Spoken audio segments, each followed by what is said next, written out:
hanya ke Damsyik itu nih membunuh murid-murid di padang gurun itu. Dia rebah ke tanah, jatuh, matanya buta. Kemudian dia bertanya, siapakah engkau Tuhan? Terus kemudian ada suara menampakkan diri, penampakan dari langit berbentuk cahaya. Akulah Yesus yang telah engkau aniaya itu. Kan begitu ya? Banyuma, bisa lanjut Banyuma, bantu saya. Lucu ini. Iya, sabar Bang. Ya, silakan. Ya. Sabar Ki. Masukin dulu bagian kain ini di sini ya. Iya, Akulah Yesus yang telah engkau aniaya itu. Silakan. Iya. Sabar ya. Sabar. Pertanyaannya, kapan Yesus dianiaya oleh Paulus? Lanjut. Iya, sabar. Oke.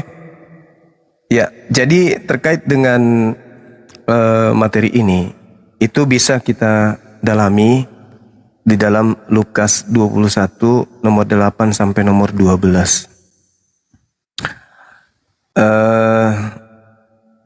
Di sini saya hanya ingin menekankan kepada saudara bahwa terkait dengan Paulus ini sudah dinubuatkan oleh Yesus di dalam data yang saya sebutkan tadi. Waspadalah kepada penyesat yang datang kepadamu dengan memakai namaku dan berkata, akulah dia, waktunya sudah dekat, jangan kamu percaya. Nah, kalau kita telusuri ucapan Yesus ini kepada muridnya kan, waspadalah supaya kamu jangan disesatkan. Sebab banyak orang akan datang dengan memakai namaku dan berkata, akulah dia. Dari mana kita tahu bahwa dia adalah Paulus? Kita bisa lihat di data nomor 12-nya. Tetapi sebelum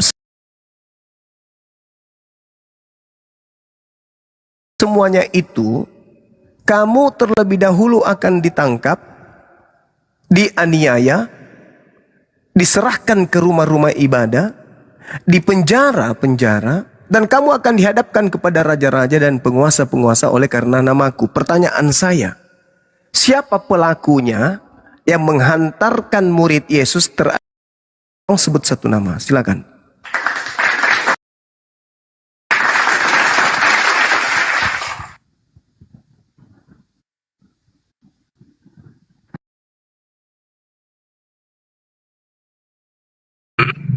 Jadi tadi abang bilang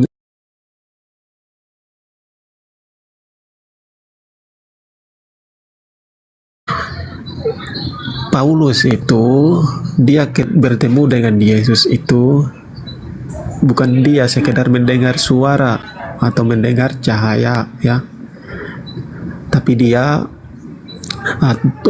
Tuhan Yesus membuktikan langsung bahwa dia itu mengaku itu karena apa? Buta mata, tiba-tiba matanya buta ya. Lalu abang semua bernarasi begini-begini karena dia datang membawa namaku begini-begini. Saya tanya abang semua, Paulus itu apakah nabi? Kan bingung abang semua nanti. Yesus kenapa ke situ?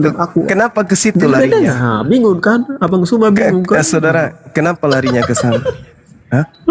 Begitu, makanya itu jangan ke situ Bang Suma. Nanti aku kenapa larinya ke situ, saudara? Saya kan memberikan materi terkait apa yang Yesus katakan kepada Bani Israel muridnya. Waspadalah kepada penyesat yang datang kepadamu dengan memakai dan berkata, akulah dia dan saatnya sudah dekat. Jangan kamu mengikuti mereka. Namun sebelum itu terjadi, sebelum penyesat itu datang, memakai namaku, mengatasnamakan aku, menjual namaku, ngaku-ngaku bertemu aku, mengaku diutus aku, mengaku rasulku, mengaku bertemu aku. Sebelum itu terjadi, kamu muridku terlebih dahulu ditangkap, dianiaya, diserahkan ke rumah ibadah, dipenjara, dan juga dihadapkan kepada penguasa-penguasa. Pertanyaan saya, siapa oknum yang datang menganiaya murid Yesus? Jawab.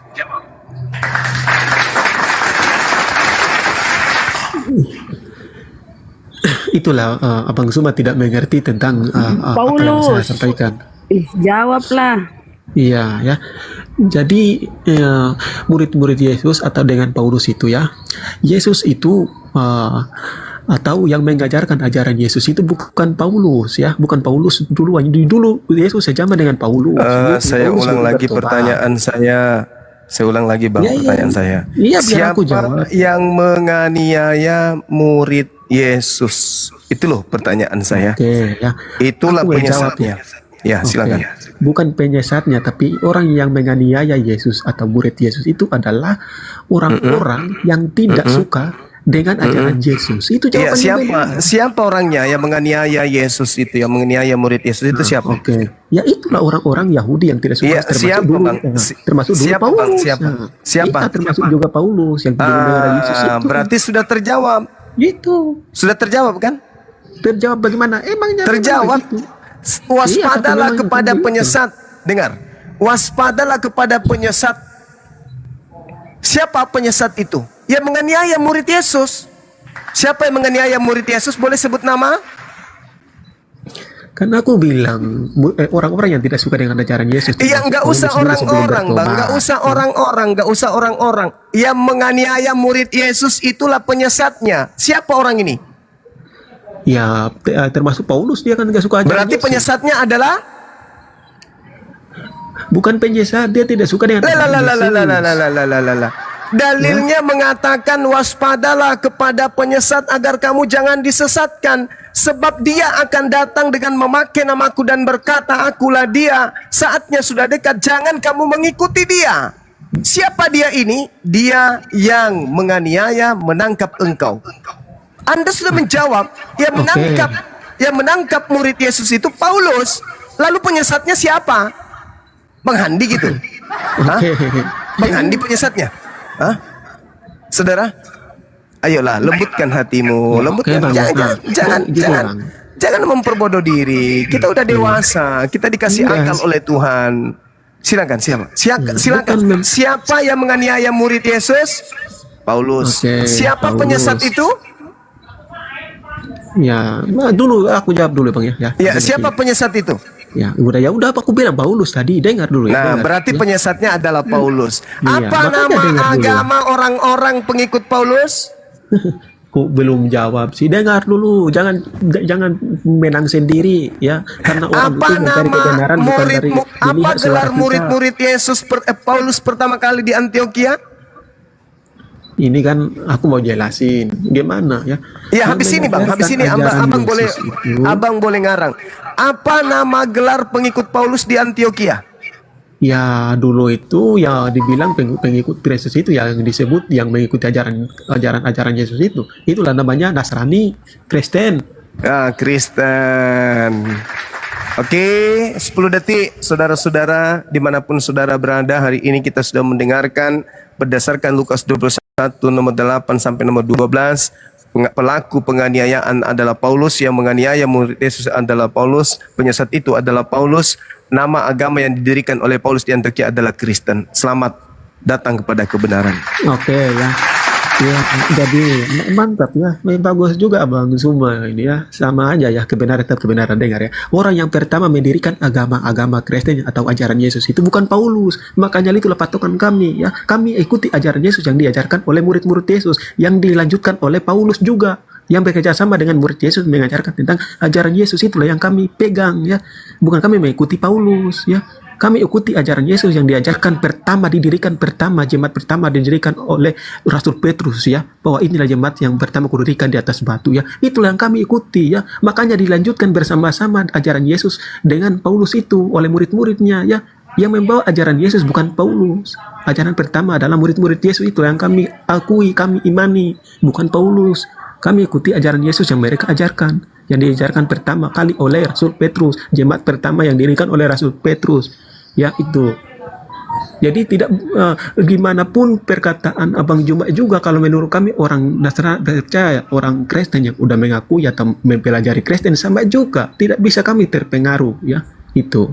Ya silakan Abang Juma bernarasi aja. Oke Bang.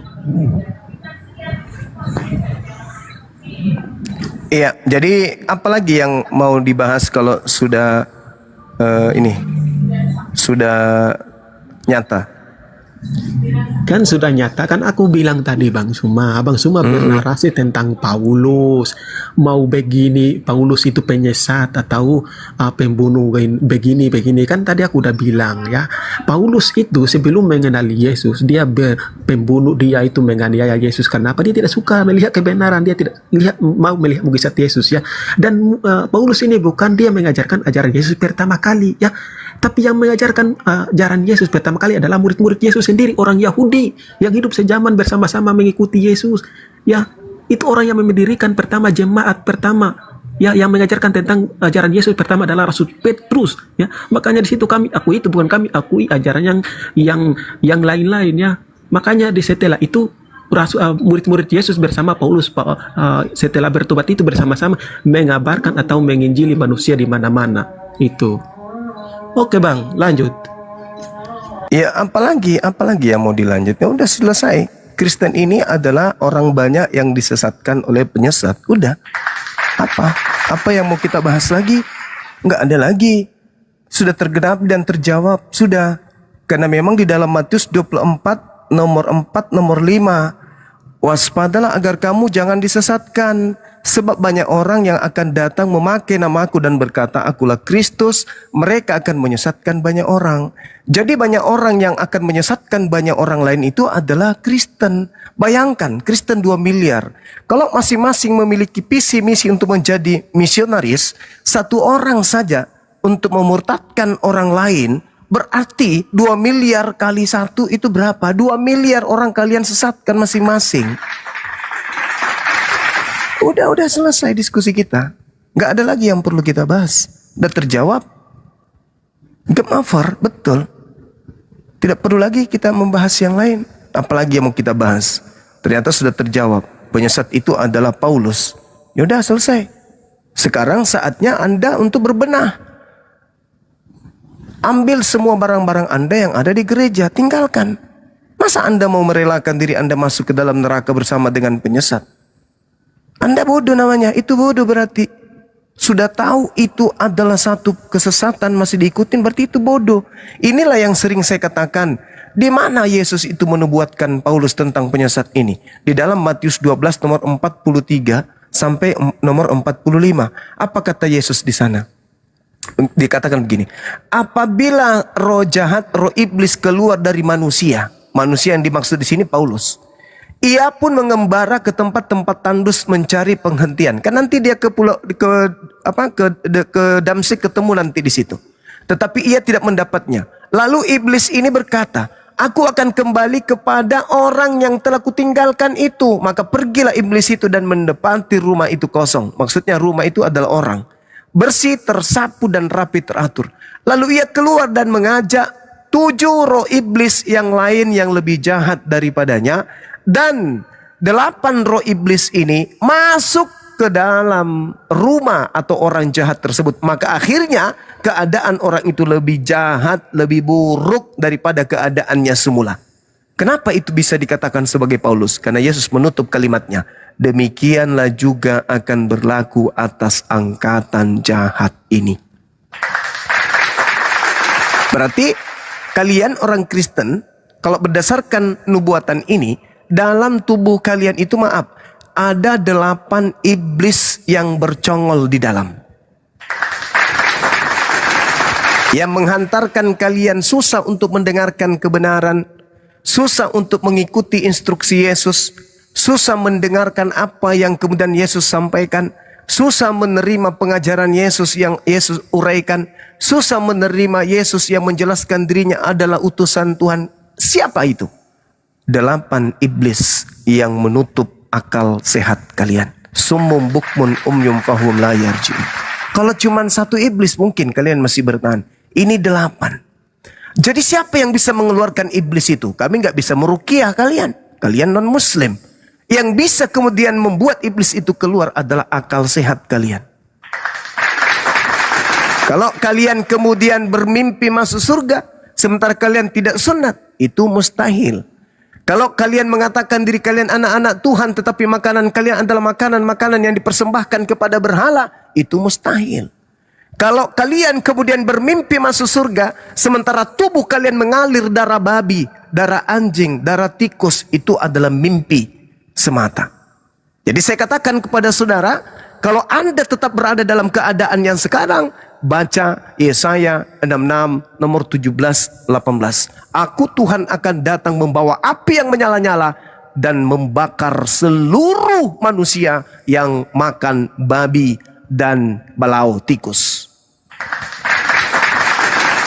Dan kalau Anda masih tetap ngotot kemudian, maka Yesus akan datang kedua kalinya untuk mengusir kalian. Enyahlah daripadaku, kalian semua adalah pembuat kejahatan, aku tidak mengenal kalian.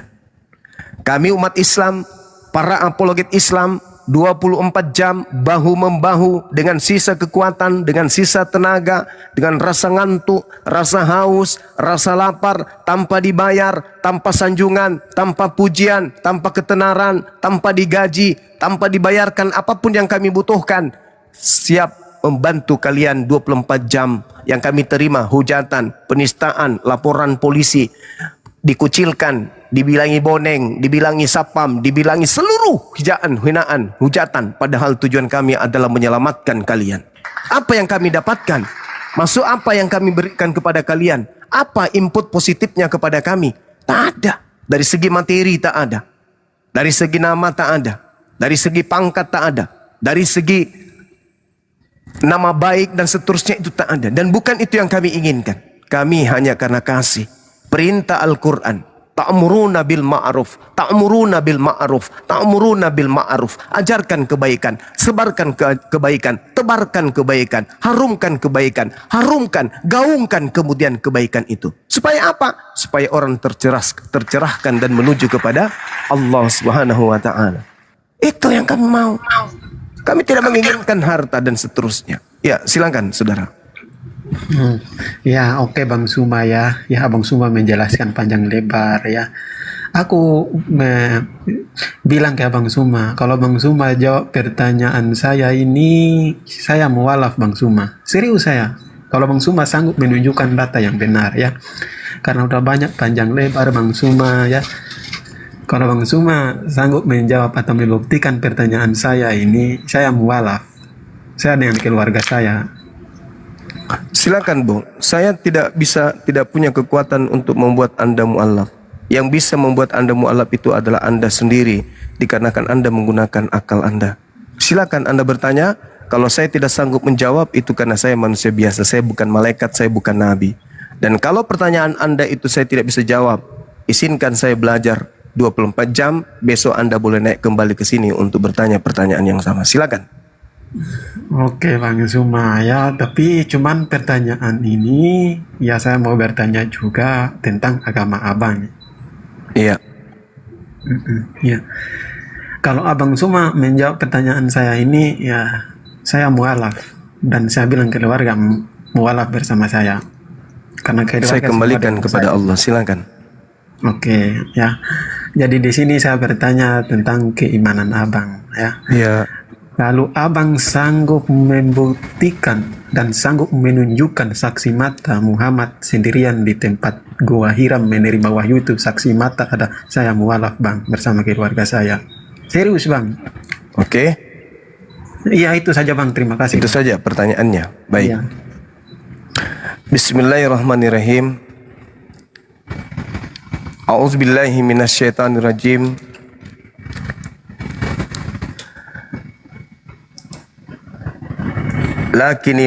Lakinillah yashhadu bima anzala ilaik anzalahu bi ilmi wal malaikatu yashhadun wa kafa billahi syahida. Ketika ayat sebelumnya Allah Subhanahu wa taala menjelaskan dalam Al-Qur'an, rasulan mubashshirina wa munthirina li alla yakuna linnas 'alallahi hujjah ba'dar rusul wa kana Allahu azizan hakima. Rasul itu adalah sebagai pembawa wahyu, kabar gembira dan pemberi peringatan, agar tidak ada alasan bagi manusia untuk membantah Allah setelah rasul-rasul yang diutus itu. Allah Maha Perkasa lagi Maha bijaksana. Ayat sebelumnya Allah mengatakan wa rasulan kad qasasnahum alaik min qablu wa rasulan lam naqsushum alaik wa kallamallahu Musa taklima. Dan ada beberapa rasul yang telah aku kisahkan kepadamu wahai nabiku. Ada rasul yang aku kisahkan kepadamu di mana nabi itu, rasul itu datang sebelummu, dan ada beberapa rasul yang tidak aku kisahkan kepadamu. Dan kepada Musa Allah berfirman langsung. Nah, di ayat ini khususnya di Al-Qur'an surah An-Nisa ayat 166 Allah Subhanahu wa taala menjelaskan, lakinillah yashhadu bima anzala ilaika anzalahu bi ilmi. Allah menjadi saksi atas Al-Quran yang diwahyukan Allah kepadamu wahai Nabi Muhammad. Allah menurunkan Al-Quran dengan ilmunya dan para malaikat pun menjadi saksi, dan cukuplah Allah menjadi saksi bagimu. Kalau kesaksian manusia saya masih ragu. Tapi kalau pencipta langit dan bumi yang sudah menjadi saksi, maka apa yang saya harus ragukan? Anda baca di dalam kitab Bukhari nomor 2, di situ Siti Aisyah menjadi saksi kenabian Rasulullah. Bukhari 2 diceritakan di sana bagaimana Siti Aisyah yang menjadi saksi atas wahyu yang diterangkan oleh Allah kepada baginda Rasulullah Muhammad sallallahu alaihi wasallam. Begitu dikatakan kepada Nabi Muhammad bahwa ketika Nabi Muhammad mengatakan datang kepadanya seorang yang bertanya, kemudian diceritakan oleh Abdullah bin Yusuf dan mengabarkan dari Malik, dari Hisam bin Urwah, dari bapaknya dari Aisyah ibu kaum muslimin, bahwa Al-Harits bin Hisham bertanya kepada Rasulullah, wahai Rasulullah, bagaimana caranya wahyu turun kepada engkau? Maka Rasulullah SAW menjawab, wahyu datang kepadaku, terkadang datang kepadaku seperti suara gemerincing lonceng. Dan cara ini yang paling berat buatku. Lalu terhenti sehingga aku dapat mengerti apa yang disampaikan. Dan terkadang kemudian datang malaikat menyerupai seorang laki-laki, lalu berbicara kepadaku. Maka aku ikuti apa yang diucapkan oleh malaikat tersebut. Aisyah pun berkata, sungguh aku pernah melihat turunnya wahyu kepada beliau sallallahu alaihi wasallam pada suatu hari yang sangat dingin, lalu terhenti dan aku lihat dahi beliau mengucurkan keringat. Siti Aisyah menjadi saksi kedatangan malaikat Roh Kudus kepada beliau, memberikan wahyu kepada beliau. Di mana tertulis? Bukhari nomor 2. Sahih. Al-Quran surah Al-Isra ayat 96, Allah Subhanahu wa taala pun menjelaskan. Di sana diterangkan oleh Allah bahwa baginda Rasulullah Muhammad sallallahu alaihi wasallam menerima penjelasan yang akurat dari Allah. Kul, katakan wahai nabiku Muhammad, katakan kepada dunia, kafa billahi syahidan baini wa bainakum. Cukuplah Allah menjadi saksi antara aku dan kamu sekalian. Innahu kana bi ibadihi khabiran basira.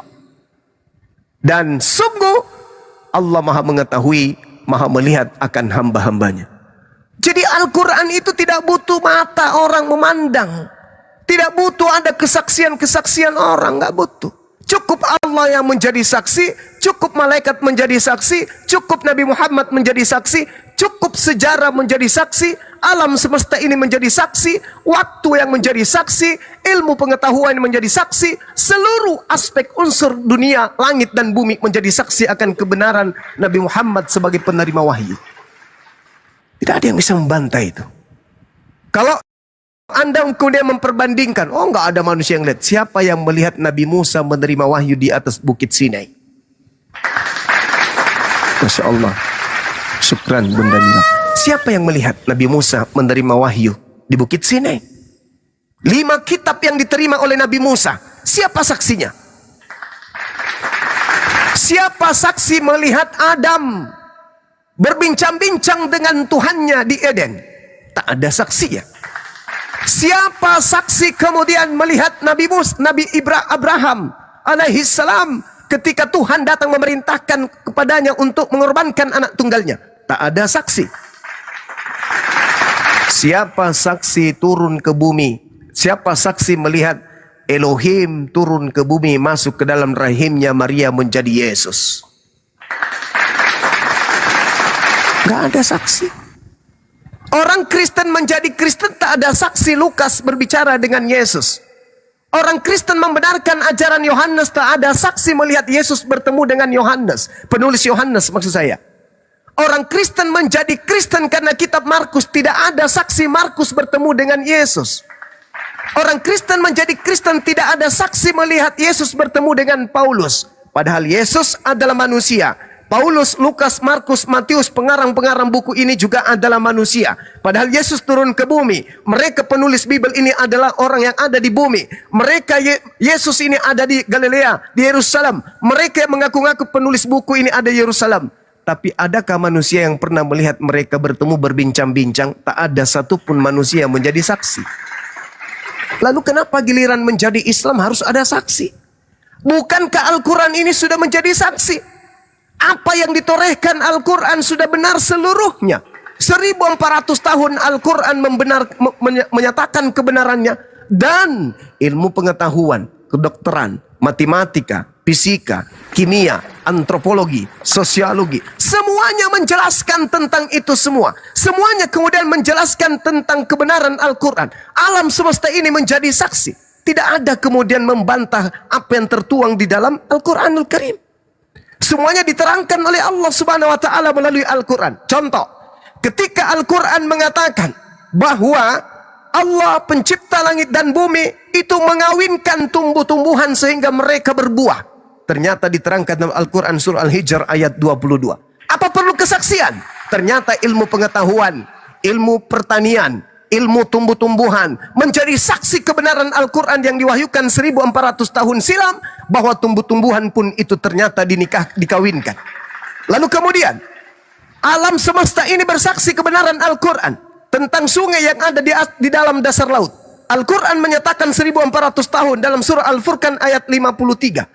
Adakah kemudian saksi? Alam semesta yang bersaksi. Siapa itu? Sungai yang ada di dasar laut menjadi saksi bahwa 1400 tahun silam Nabi Muhammad sudah menceritakan itu. Nabi Muhammad bukan penyelam. Nabi Muhammad tidak pernah ke laut. Nabi Muhammad tidak punya kapal. Nabi Muhammad tidak pernah kemudian turun ke dasar laut menemukan sebuah sungai di dasar laut. Kemudian Al-Quran menjadi saksi di dalam Al-Quran surah Al-Alaq ayat 15 sampai ayat 17. Bagaimana cara orang atau manusia atau otak manusia itu mengambil keputusan dalam satu perkara. Otak yang ada di dalam kepala kita ini itu dijelaskan oleh Al-Quran yang diterima oleh Nabi Muhammad SAW 1400 tahun silam. Padahal di situ Nabi Muhammad tidak pernah menggunakan mikroskop. Tidak ada alat untuk mendeteksi otak. Tapi kenapa Rasulullah kemudian mampu menjabarkan itu? Berarti ilmu pengetahuan hari ini, berarti kepala-kepala yang terpasang di batok kepala manusia, itu yang akan menjadi saksi ketika mereka menggunakan akal untuk sampai kepada Al-Quranul Karim. Belum lagi ketika diceritakan tentang teori Big Bang. Al-Quran surah Al-Ma'idah ayat 30. Teori ini yang menjadi satu sumber ilmu pengetahuan di atas muka bumi. Dengan menggunakan disiplin ilmu apapun, semua ilmu pengetahuan akan mengiyakan. 1400 tahun silam, ternyata teori Big Bang menjadi saksi kebenaran Al-Quran. Bagaimana tentang black hole, lubang hitam, tempat di luar angkasa yang merupakan lubang hitam? Diterangkan dalam Al-Quran surah At-Takwir ayat 15 nomor 16. Pada zaman Rasulullah belum ada pesawat. Kenapa Rasulullah bisa mengetahui tentang tata surya yang ada di atas sana? Itu menjadi saksi tentang kebenaran Al-Quran. Apa yang datang kepada Nabi Muhammad tidak perlu kemudian ada saksi manusia. Tapi alam semesta ini semuanya menjadi saksi akan kebenaran Al-Quran. 1400 tahun silam, belum pernah ditemukan adanya api di dasar laut. Belum ada orang yang sampai ilmunya ke sana. Belum ada kemudian alat yang canggih untuk menemukan alat itu. Tetapi alam semesta, lagi-lagi api yang ada di dasar laut menjadi saksi kenabian Rasulullah Muhammad SAW. Dalam Al-Quran surah At-Tur ayat 6, Rasulullah Muhammad SAW sudah menjelaskan jauh lebih dulu sebelum alam semesta menyatakan kebenarannya. Al-Quran menjelaskan dalam surah Al-Qiyamah ayat 3, jari-jari manusia seluruhnya yang ada di atas muka bumi ini menjadi saksi akan kenabian Rasulullah Muhammad SAW. Kenapa? Al-Quran Al-Qiyamah menjelaskan tentang sidik jari. Subhanallah. Al-Quran tidak butuh kesaksian orang-orang jahiliyah. Al-Quran butuh kesaksian ilmu pengetahuan.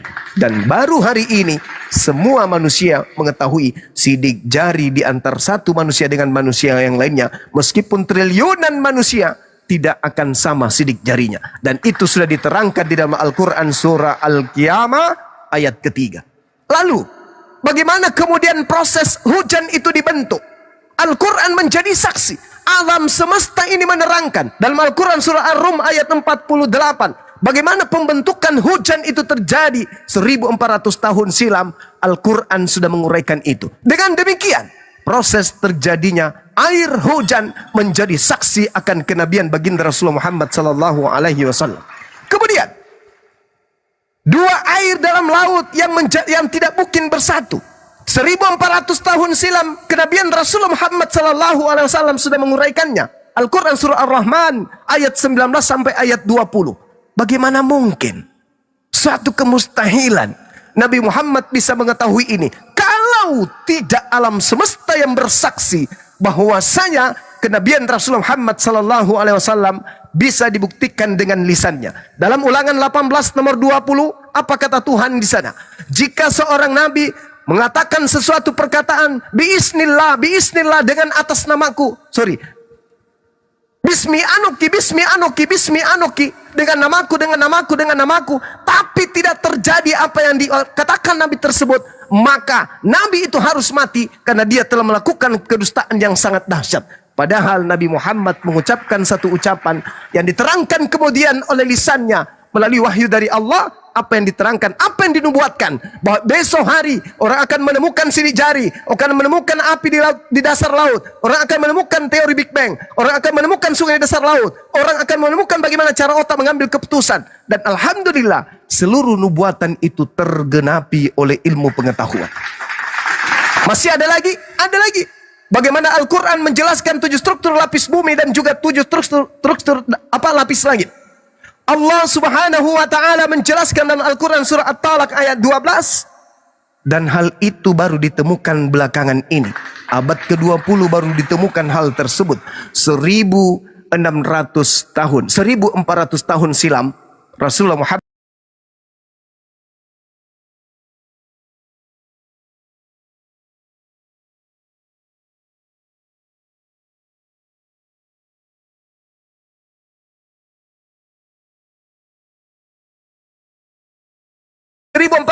tahun silam, zaman jahiliyah, tidak ada alat, tidak ada sesuatu yang bisa kemudian dijadikan sebagai sumber ilmu pengetahuan, menerangkan bagaimana garis edar tata surya di dalam Al-Quran surah Al-Anbiya ayat 33. Lalu pembentukan kita sebagai manusia juga diterangkan oleh Al-Quranul Karim sebagai saksi kenabian Nabi Muhammad. Al-Quran surah Al-Mu'minun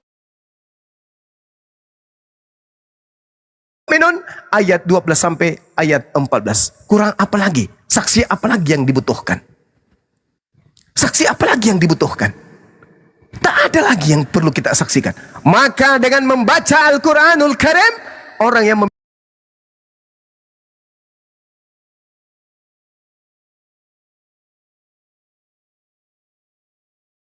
yang terakhir, asyhadu an la ilaha illallah wa asyhadu anna Muhammadar Rasulullah. Apa yang perlu diragukan?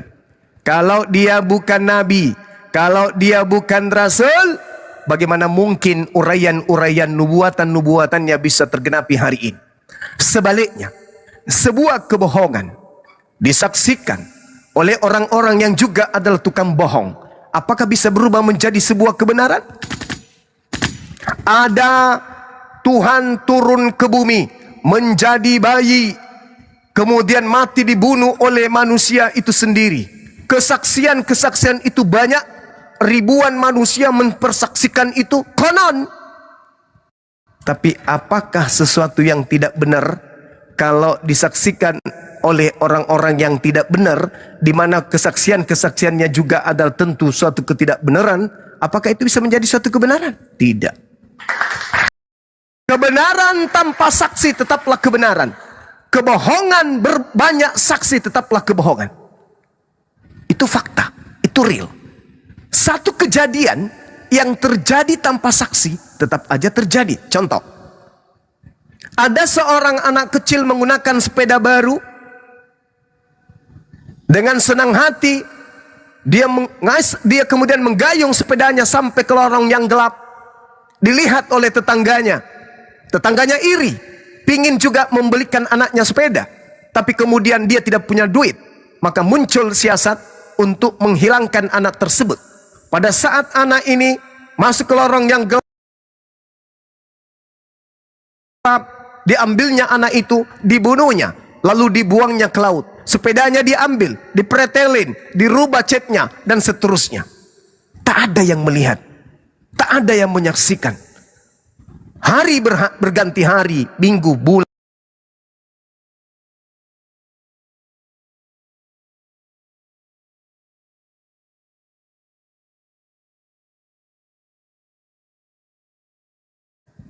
Tetap saja dia dibunuh, meskipun tak ada yang menyaksikan. Jadi seperti itu keadaan sebuah kebenaran. Meskipun banyak orang mengaku-ngaku, tapi itu dusta.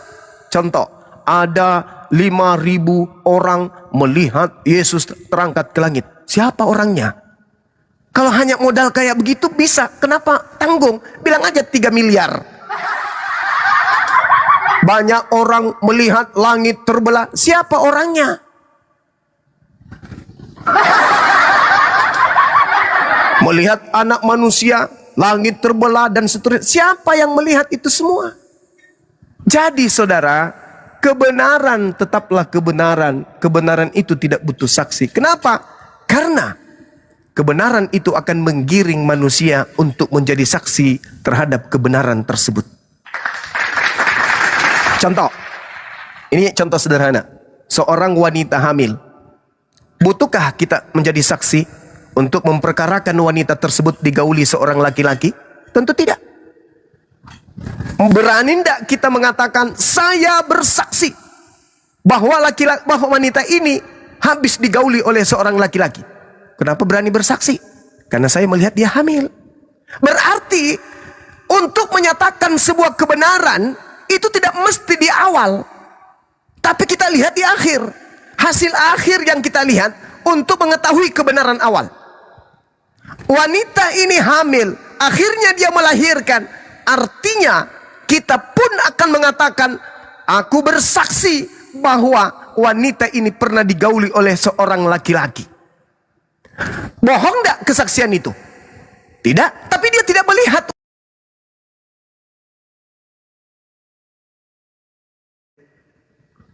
Jadi apa kesimpulan akal kita? Ternyata kebenaran itu tidak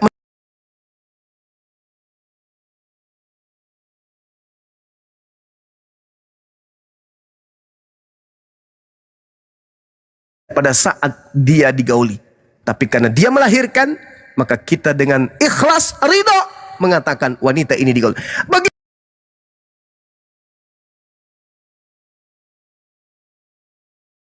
Al-Quran, tapi karena kita hadir melihat ending akhirnya, maka kita yakin dan pasti bahwa apa yang terjadi pada diri Rasulullah itu benar-benar terjadi.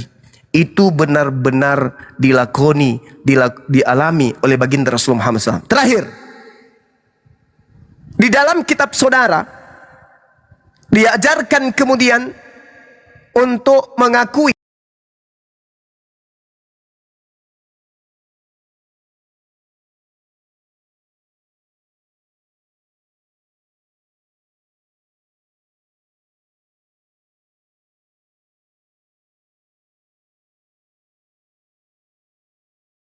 ketika diterangkan kemudian di dalam Al-Quranul Karim bahwasanya orang-orang terdahulu menganggap kemudian bahwasanya orang-orang kafir itu menganggap bahwa Al-Masih itu adalah putra Allah. Al-Quran surah At-Taubah menjelaskan itu. Mereka meniru perkataan orang-orang kafir terdahulu. Coba, apakah salah Al-Quran ini?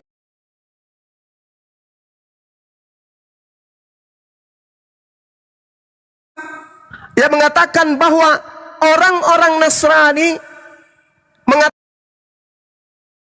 mulut mereka meniru perkataan orang-orang kafir terdahulu sebelum mereka. Dari mana Nabi Muhammad SAW itu tahu kalau doktrin Trinitas itu sudah ada sebelum Kristen? Doktrin yang dianut Kristen itu adalah doktrin yang dijiplak dari ajaran kafir pagan sebelum orang-orang Kristen. Sejarah membuktikan Trinitas yang dianut oleh orang Kristen yang meyakini Tuhan itu ada 3 pribadi, Bapa, Anak, dan Roh Kudus. Itu adalah doktrin yang jauh lebih dulu sebelum Kristen sudah ada. Yaitu Mesir, Trinitas yang mereka yakini adalah Osiris, Horus, dan Isis. Masing-masing mereka sebagai Tuhan Bapa, Anak, dan Ibu. Kemudian di ajaran yang lain, Trinitas Trimurti di India, mereka meyakini adanya 3 oknum Trimurti, Brahma, Wisnu, dan Shiva. Di situ mereka mengatakan Bapa yang memelihara, Tuhan pemelihara. Diajarkan jauh sebelum Kristen. Di Persia, Mitraisme, mereka memahami, meyakini Mitra sebagai dewa matahari, dan seterusnya dan seterusnya. Banyak sekali. Apakah Nabi Muhammad SAW pernah melakukan penelitian sebelumnya? Tidak. Tapi seketika kemudian Al-Quran mengatakan bahwasanya orang-orang kafir mengikuti ajaran orang-orang terdahulu yang mengatakan bahwa Tuhan itu 3. Wakalatil Yahudu Uzair binullah, wakalatin Nasara al-Masih bin Maryam. Masihunillah. Jadi mereka mengatakan Al-Masih itu adalah anak Allah. Mengikuti ucapan-ucapan qauluhum bi afwahihim yudaihuna qaulal ladina kafaru min qabl. Jadi mengikuti ucapan-ucapan orang kafir sebelum Kristen. Artinya Nabi Muhammad menjelaskan sebelum Kristen, sebelum adanya ajaran Trinitas, itu sudah ada Trimurti, ya, Mitratisme, dan seterusnya. Artinya bahwasanya Al-Quran ini tidak butuh saksi. Al-Quran sudah menjelaskan bahwa apa yang dituangkan dalamnya adalah seluruhnya menggiring manusia berakal untuk menjadi saksi atas kenabian Rasulullah Muhammad SAW. Sekira demikian, saudara, kami umat Islam tidak mengharapkan kemudian Anda untuk menjadi mu'allaf selain Allah yang akan memberikan petunjuk itu. Tugas kami hanya memberi peringatan. Kami mengharapkan Anda menggunakan akal sehat. Wa qulil haqqu min rabbikum. Kebenaran itu sudah datang dari Allah. Kami hanya menguraikan kebenaran itu. Jika mau beriman silakan beriman. Jika ingin kafir silakan kafir. La ikraha fiddin. Tak ada paksaan terhadap agama Islam kepada orang-orang untuk masuk ke dalam agama Islam. Cuman saya ingin memberikan PR kepada saudara untuk sebagai renungan.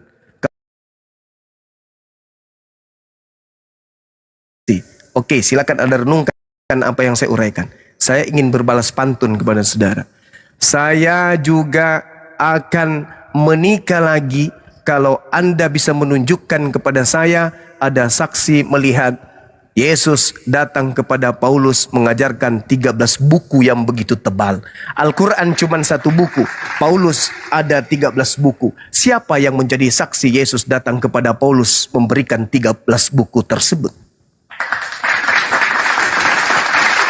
Kalau Anda bisa menunjukkan satu saksi, besok kita kawin di Senayan. Oke, saya kira seperti itu. Mudah-mudahan apa yang saya sampaikan bisa jadikan sebagai pelajaran. Demikian. Dilanjut. Masya Allah, nggak Masya brother. Makasih banyak Abang Suma udah menjelaskan panjang lebar ya. Ya, saya terima kasih banyak kepada ya Abang Suma ya, karena Yang tadi, maaf saya bertanya gitu juga ya sesuai dengan pikiran saya ya dari itu ya. Ya tadi saya udah dengar Abang Suma menjelaskan tentang pertanyaan saya. Yang saya tanyakan tadi adalah saksi mata Muhammad menerima wahyu pertama di Gua Hira ya. Yang tadi Abang Suma jelaskan tadi ya untuk manusia tidak ada saksi mata. Ya, terus Abang Suma mengatakan bahwa saksi mata pada saat itu adalah Allah itu sendiri, ya. Ya, tapi kalau menurut pandangan saya, apakah Allah itu bisa dilihat oleh manusia di dunia dan bisa manusia di dunia bisa mempertanyakan itu kepada Allah? Kan tidak bisa, ya. Ya, di sini saya terima kasih banyak untuk Abang Suma, ya, udah menjelaskan panjang lebar tadi. Ya, itu saja. Oke, baik. Sedikit saya menambahkan sebelum diambil alih oleh saudara-saudara sekalian. Pengakuan Yesus di dalam kitab Yohanes 8, apa kata Yesus nomor 15-nya? Kamu menghakimi menurut ukuran manusia, aku tidak menghakimi seorang pun. Dan jikalau aku menghakimi, maka penghakimanku itu benar, sebab aku tidak seorang diri, tetapi aku bersama dengan Dia yang mengutus aku. Dan dalam kitab Taurat ada tertulis bahwa kesaksian dua orang adalah sah. Siapa dua orang ini? Akulah yang bersaksi tentang diriku sendiri, satu, dan Bapa yang mengutus aku bersaksi tentang aku, dua. Berarti Yesus membenarkan ajarannya hanya berdasarkan dua saksi. Siapa itu? Tuhannya, Bapa, dan dirinya sendiri. Kalau Nabi Muhammad levelnya jauh lebih tinggi. Kenapa? Karena Nabi Muhammad ternyata yang menjadi saksi pun malaikat. Lakinillah yashhadu bima anzala ilaika anzalahu bi ilmi wal malaikatu yashhadun. Cukuplah Allah yang menjadi saksi tentang Al-Quran yang diturunkan kepadamu Nabi Muhammad. Dia turunkan dengan ilmunya dan para malaikatnya pun menjadi saksi. Al-Quran surah An-Nisa ayat 166. Sama seperti Yesus. Yesus mengatakan dua cukup sudah sah. Menurut Taurat dua saksi sudah sah. Aku dan Bapakku. Pertanyaannya, apakah Bapak bisa dilihat?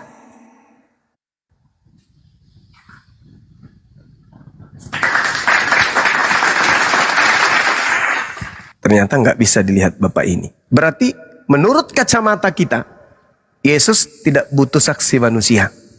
Dia cukup dengan Tuhannya saja. Kenapa orang Kristen percaya kepada Yesus? Padahal orang Kristen tidak melihat Bapa. Bahkan melihat Yesus pun kagak. Kenapa percaya? Sedangkan Al-Quranul Karim, Nabi Muhammad datang ke bangsa Arab. Di situ ada sepupu, ponaan, anak kandung, saudara-saudaranya, cucunya, cicitnya, sebangsanya. Dari runutan sanadnya jelas. Dari Nabi Muhammad ke sahabatnya tidak terputus. Sahabatnya kepada tabi'in tidak terputus. Tabi'in tidak terputus. Sampai kepada umat Islam di Indonesia hari ini tidak pernah terputus. Kami percaya. Diterima sejazirah Arab. Paulus, nama bapaknya pun tidak diketahui. Dia menerima 13 kitab ini dari mana? Siapa jadi saksi yang melihat Paulus menulis? Lalu Paulus menerima dari mana ajaran 13 kitabnya? Roma, Galatia, Filipi, dari mana dia dapatkan ini? Dari mana? Dari mana? Dari mana? Kitab Roma dari mana? Dari Galatia tadi. dari mana? Dari kemarin. Dari mana? Sebut satu nama. Dari Bapa. Wah, ngawur. Dari Yesus. Nah, dari Yesus. Siapa yang menjadi saksi melihat Yesus bertemu Paulus mengajarkan Roma? Baru 1 kitab. Masih ada 12 kitab yang lain. Siapa yang menjadi saksi Yesus datang mengajarkan tentang kitab Galatia? Baru 2 kitab. Masih ada 11 kitab yang lain. Ada saksi? 1 pun tak ada. Hanya pengakuan-pengakuan Paulus sepihak saja. Padahal Yesus itu manusia. Dia pernah turun ke bumi. Harusnya kalau kitabnya Paulus itu adalah kitab yang benar, maka dia wajib hukumnya duduk di meja yang ada Yesus berdiri di depannya sebagai guru. Akulah guru. Berarti engkaulah murid. Ketika aku sebagai guru mengajar, ente harus duduk di depanku lalu menulis 13 buku itu. Faktanya, ketika Yesus menjadi guru, Yesus tak ada dalam kelas. Paulus tak ada dalam kelas. Dia tidak terdaftar di sekolahnya Yesus. Tiba-tiba saja dia mengarang 13 buku dan berkata, ini buku berasal dari Yesus. Wah, siapa saksinya? Galatia 1, nomor 11, 12. Aku menerima 13 buku, bukan dari manusia, tapi dari Yesus Kristus. Siapa saksinya? Gak ada. Tapi sekonyong-konyong, orang Kristen telan, orang Kristen percaya, orang Kristen imani. Apapun yang tertulis di dalam kitab 13 kitab ini, orang Kristen telan bulat-bulat tanpa bertanya, siapa saksi Yesus datang kepada Paulus mengajarkan 13 buku yang mengantarkan orang Kristen menjadi Kristen menyembah Yesus. Nabiku Nabi Muhammad menerima Al-Quran selama 22 tahun lebih. Bukan waktu singkat. Ketika kemudian dia menerima wahyu, innamal mu'minuna alladzina idza dzukirallahu wajilat qulubuhum wa idza tuliyat alaihim ayatuhu zadatum imana wa ala rabbihim yatawakkalun. Disampaikan, bukan ditelan baik-baik, bukan ditelan sendiri, bukan nanti ditulisnya beberapa tahun kemudian, berpuluh tahun kemudian, enggak. Tapi saat dia menerima, saat itu juga dia sampaikan, wahai sahabat-sahabatku, malaikat Roh Kudus datang kepada aku untuk memberitakan kemudian berita tentang orang-orang beriman. Apa kata Roh Kudus kepadaku? Innamal mu'minuna alladzina idza dzukirallahu wajilat qulubuhum wa idza tuliyat alaihim ayatuhu zadatum imana wa ala rabbihim yatawakkalun. Nabi Muhammad mengajarkan, bukan hanya sekedar membacakan ayat itu. Nabi Muhammad menguraikan isi kandungan Al-Quran tersebut. Selama 22 tahun ayat ini diterangkan oleh Nabi Muhammad. Ayat ini diuraikan oleh Nabi Muhammad. Ayat ini diisi kemudian ke dalam batin akal umatnya Nabi Muhammad oleh Nabi Muhammad itu sendiri. Sesungguhnya orang-orang beriman, wahai sahabat-sahabatku, adalah mereka, kata Allah, yang apabila disebut nama Allah, gemetar hati mereka. Apabila dibacakan ayat-ayatnya kepada mereka, bertambah kuat iman mereka, dan hanya kepada Allah mereka bertawakal. Ini Nabi Muhammad isi kajiannya. Semalam, kemarin, saya mendengarkan wahyu dari Allah. Alladzina yuqimuna as-salat wa mimma razaqnahum yunfiqun.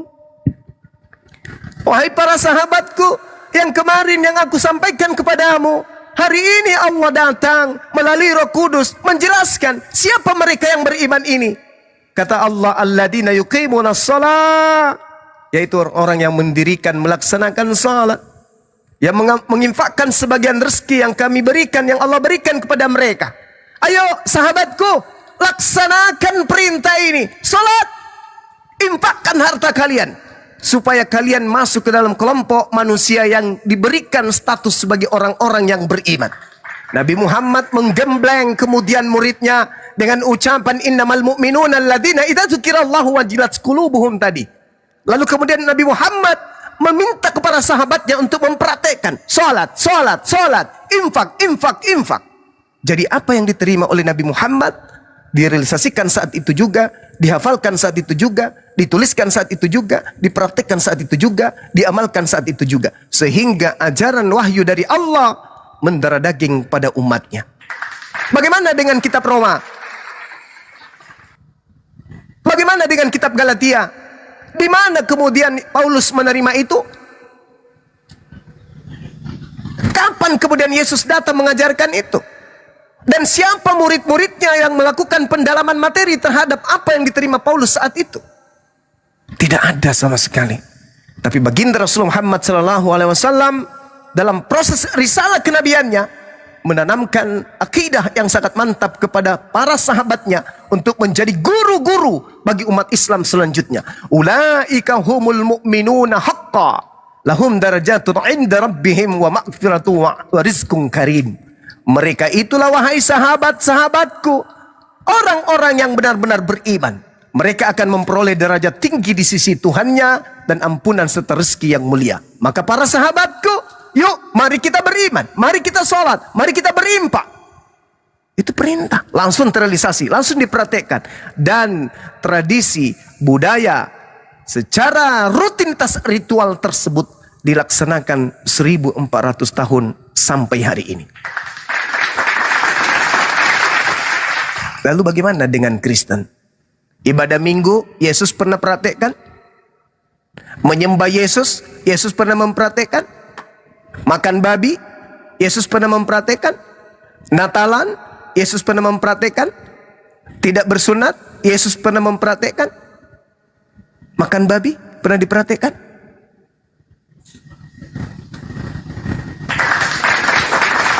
Lalu siapa Kristen ini? Dari mana asal Kristen ini? Jangan-jangan yang dinubuatkan Yesus sebagai pembuat kejahatan yang membawa namanya sebagai penjahat, penyesat yang membawa namanya kemana-mana untuk menyesatkan banyak orang. Karena tidak ada benang merah dari Yesus ke Kristen. Tidak ada benang merah dari Yesus ke Bible. Tapi kalau Nabi Muhammad ke umatnya jelas, berbaur, hidup bersama, mengkaji, mentadaburi, mentafsirkan, menjelaskan, menguraikan dan menteori praktekkan tentang Al-Quran. Jelas itu.